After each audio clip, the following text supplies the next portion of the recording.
8h47, notre débat ce matin porte sur l'usage du terme mademoiselle.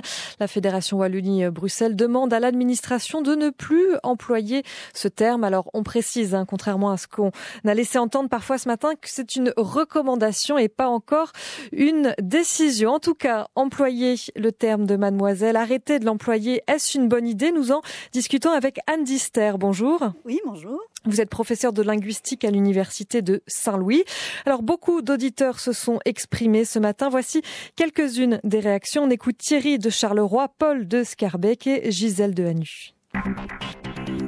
Je n'utilise plus le terme mademoiselle depuis quelques années, depuis qu'une jeune femme à qui je posais la question « dois-je vous appeler madame ou mademoiselle ?» m'avait répondu « dois-je vous appeler damoiseau ou monsieur ?» Et donc j'ai compris tout de suite la discrimination qu'il y avait dans ce mot de mademoiselle. Donc c'est bien que la communauté française supprime cette appellation. Moi, ayant 70 ans, ma mère me disait toujours de dire madame pour être poli. Même à une jeune fille de 17 ans, parce que je suis poli quand je ne sais pas si elle est mariée, divorcée ou célibataire. Je trouve que c'est une idiotie. Je me vois difficilement appeler madame une jeune fille de 17 ou 18 ans. C'est mademoiselle. En anglais, quand on est célibataire, quel que soit l'âge, on vous appelle Miss. Une idiotie, nous dit cette auditrice. Qu'est-ce que vous en pensez, vous, Anne Dister ? Oh, moi, je pense pas du tout que ce soit une idiotie. Je rejoins vraiment le témoignage de Thierry. L'idée de supprimer ce mademoiselle, et particulièrement dans le cadre administratif, dans le cadre du travail, etc., c'est qu'il y a là une discrimination où la femme est constamment obligée de rendre compte de son état civil, là où on ne le demande pas à l'homme. Donc c'est ça l'idée principale de la suppression de la case mademoiselle. Et la France a légiféré en 2012 dans tout ce qui est texte administratif, un document administratif, pour que la femme ne soit pas constamment obligée de rendre compte de son état civil. Il y a quand même une confusion, on a l'impression, parce que vous venez de le dire, le terme de mademoiselle renvient à un état civil, le fait d'être célibataire, mais il y a aussi parfois quand on s'adresse à une femme jeune, c'est ce que nous disaient nos auditeurs. Alors on va dire madame à une jeune fille de 14 ans, par exemple? Voilà. Alors c'est ça la difficulté en fait du madame ou mademoiselle, c'est parce qu'il n'y a pas vraiment quelque chose qui légifère sur l'emploi de ces formes-là dans l'usage quotidien, parce que ça réfère aussi à d'autres choses, et notamment à l'âge. Et c'est pour ça aussi que l'utilisation est assez compliquée, puisqu'on a, par ailleurs, c'est un statut marital, et par ailleurs, c'est aussi lié à l'âge. Alors, donc voilà, c'est un peu compliqué. Je vois bien, moi, j'appelle mes étudiantes quand elles arrivent à l'université, je leur dis madame. Je vois bien qu'il y a un trouble dans l'auditoire, je vois bien qu'elles se demandent pourquoi je fais ça, et puis j'explique. J'ai aussi des étudiantes qui sont plus âgées, qui reprennent des études plus tard. Alors, je me vois mal dire à certaines que je trouve plus jeunes, et objectivement, on voit qu'elles sont plus jeunes, mademoiselle. Et quand est-ce que je passe au madame avec la personne que j'ai en face de moi? Et c'est donc tout ça la difficulté. Et moi, il me semble, et c'est un peu l'idée des recommandations qu'on fait en Fédération Wallonie-Bruxelles, c'est de dire, voilà, vous êtes dans l'enseignement supérieur, ou vous avez une assurance pour votre voiture, que votre assureur ne sache pas si vous êtes marié ou pas, ça n'a aucune importance, qu'il vous appelle madame. Certaines auditrices nous disent qu'elles apprécient d'être appelées mademoiselle, d'autres pas du tout. On écoute Cécile de Spa et Marie-Claude de Namur. Je viens d'avoir 51 ans. Je suis la dernière de 5 et je suis célibataire. Quand on me croise dans la rue et qu'on me dit bonjour mademoiselle, eh bien j'apprécie. Qu'on m'appelle mademoiselle Marquet, ça me convient mieux. Dans mademoiselle, il y a une sorte de questionnement. Pourquoi cette personne, qui n'est quand même pas si mal faite et très instruite, comment se fait-il qu'elle ne soit pas mariée? Elle a pourtant un bon caractère. Il y a toutes ces suspicions, si vous voulez, derrière le mot mademoiselle. Ça m'arrive parfois de devoir me justifier. C'est assez gênant. En disant madame, eh bien c'est tout, je suis une personne comme tout le monde.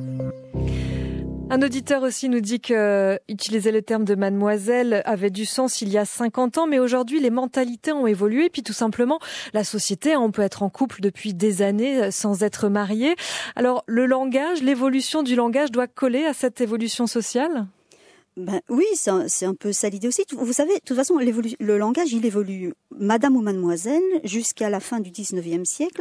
La distinction, elle était liée à la position sociale des femmes. Donc, on appelait madame des nobles, des personnes très titrées, et mademoiselle était réservée aux bourgeoises, qu'elles soient mariées ou pas mariées. Et puis, on a vu un usage qui a concurrencé celui-là, qui est celui qu'on connaît plutôt aujourd'hui et qui est lié, en fait, au fait d'être marié ou pas marié. Donc, la langue, elle évolue. Et aujourd'hui, la langue évolue et la société évolue. Et ce qu'on propose avec la suppression du mademoiselle, c'est de dire, les femmes, elles peuvent vivre indépendamment du fait qu'elles sont liées à leur père quand elles ne sont pas mariées ou liées à leur mari quand elles sont mariées. Et ce mademoiselle n'a plus de raison d'être. Alors, il y avait une question, effectivement, les très jeunes filles, les adolescentes qui ont 14, 15 ans, qui ont vraiment l'air d'être encore des jeunes filles, on ne demande pas qu'on les appelle madame, évidemment. Même si la tendance au Québec, elle va vraiment par là. C'est encore très rare d'entendre mademoiselle au Québec, par exemple. Catherine, sur Facebook, se félicite, elle, de cette recommandation. Les mots sont importants, nous écrit-elle. La communauté française devrait aller encore plus loin en révisant l'ensemble de la grammaire et de l'orthographe pour les rendre moins sexistes. Bon, c'est un débat qui revient régulièrement, Anne Dister. Il y a d'autres exemples de mots, d'expressions qui marquent ce déséquilibre dans les rapports entre les hommes et les femmes ? Il y a, alors c'est une règle de grammaire. On ne demande pas de changer la règle, on demande juste de la formuler autrement. C'est ce fameux le masculin l'emporte sur le féminin que les enfants apprennent dès l'école primaire. Il y aurait un moyen de rendre la formulation beaucoup plus neutre en disant dans ce cas-là, on accorde au masculin. Et donc on dit l'accord se fait au masculin, mais c'est pas le masculin l'emporte sur le féminin. Alors il y a un certain nombre de termes qu'on propose aussi de laisser tomber, comme par exemple le panier de la ménagère. Alors je ne sais pas ce que vous en pensez, mais le panier de la ménagère, ça fait vraiment. Alors ce qu'on veut dire, on pourrait dire tout aussi simplement le panier du ménage, et là ça veut vraiment dire ce que ça veut dire en plus, puisque ça concerne le ménage et pas uniquement la ménagère, et donc on dit voilà. Ou l'utilisation en bon père de famille, par exemple. Moi, quand mon garagiste me prête une voiture, il me demande de l'utiliser en bon père de famille, je trouve que je suis une bonne mère de famille et qu'on pourrait me le dire aussi. From Liège sur Twitter nous écrit « Quand l'égalité des sexes sera établie, alors on supprimera le terme de mademoiselle. Sous-entendu, il faut d'abord que les inégalités soient abolies pour que l'on change le langage. » Est-ce que ça doit partir du langage d'abord ou est-ce que ça doit partir des faits ? Comment ça s'alimente tout ça ? Mais c'est les deux en même temps en fait. Moi j'entends bien, il y a des opposants qui disent c'est pas ça qui est important, comme la féminisation des noms de profession, c'est pas ça qui est important. Ce qu'il faut absolument, c'est l'égalité des salaires, l'égalité d'accès aux professions. C'est une évidence, ça. Ça, c'est une évidence. Si vous me demandez ce que je préfère, appelez-moi mademoiselle et donnez-moi mon poste à l'université, si vous voulez, si je dois négocier les deux. Ce que je voudrais, c'est les deux, en fait. Et je pense que ça va vraiment de pair. Reconnaître qu'il y a des femmes qui ont des positions visibles en les appelant directrices et leur donner un salaire qui est l'équivalent des hommes. Ça, c'est la vraie égalité. Un auditeur nous laissait un message sur les répondeurs. Il disait qu'on niait dans le langage les différences entre les hommes et les femmes. Qu'est-ce que vous lui répondez ? Non, moi je pense justement, et notamment avec la féminisation des noms de profession, c'est justement dans le langage rendre les femmes visibles et montrer leur spécificité. Si je vous dis le technicien qui est derrière vous devrait régler mieux le son, tous vos auditeurs vont penser qu'il s'agit d'un homme. Si je dis la technicienne, au moins on rend la personne visible et on la rend visible avec son sexe. Effectivement, et c'est un homme ce matin pour le détail. Merci beaucoup Anne Dister d'avoir été avec nous ce matin en direct depuis Liège. Merci d'avoir répondu à nos